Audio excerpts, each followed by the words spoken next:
Pangalan pa lang, tatak El Nido na. Ang Nido Soup na ang pangunahing sangkap ay laway ng ibong balin sa sayaw. Pero dahil kumukonti na po ang mga ibong ito, may mga ikinakasang hakbang ang lokal na pamahalaan. At nakatutok si Jonathan Andal.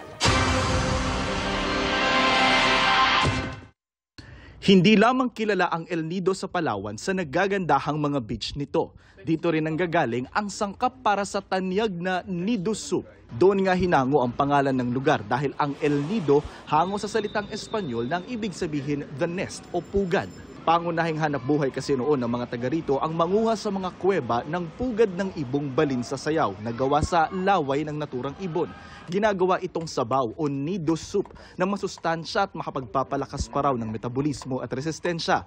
Pero kasunod ng pagyabong ng turismo rito, kumaunti na raw ang mga balin sa sayaw, pati na ang mga kainan na nag-aain ng nido soup.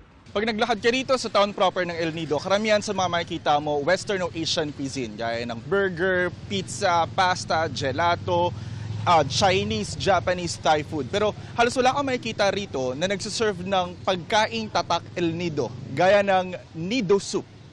Kaya plano ng mayor ng El Nido bumuo ng technical working committee para tutukan ng problemang ito.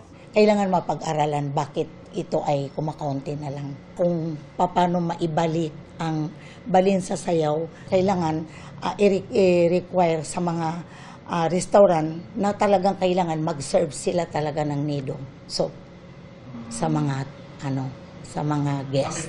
Ito ang talagang identity ng El Nido. Isa si Sharon sa mga restaurant owner na nagpaplanong ilagay sa kanilang menu ang Nido Soup.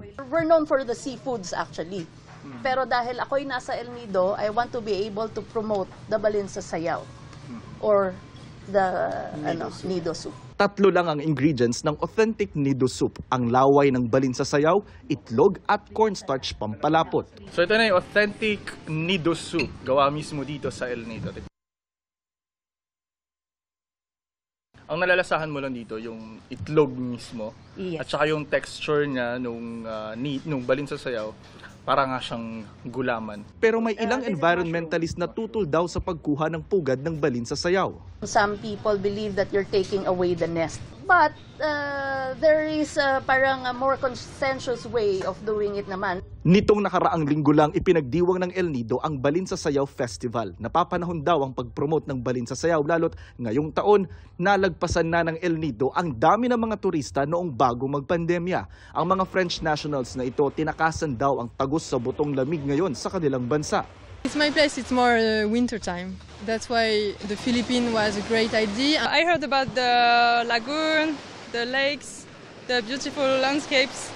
So I just want to see that by my own eyes. Mula sa El Nido, Palawan, para sa GMA Integrated News, Jonathan Andal, nakatutok, 24 oras.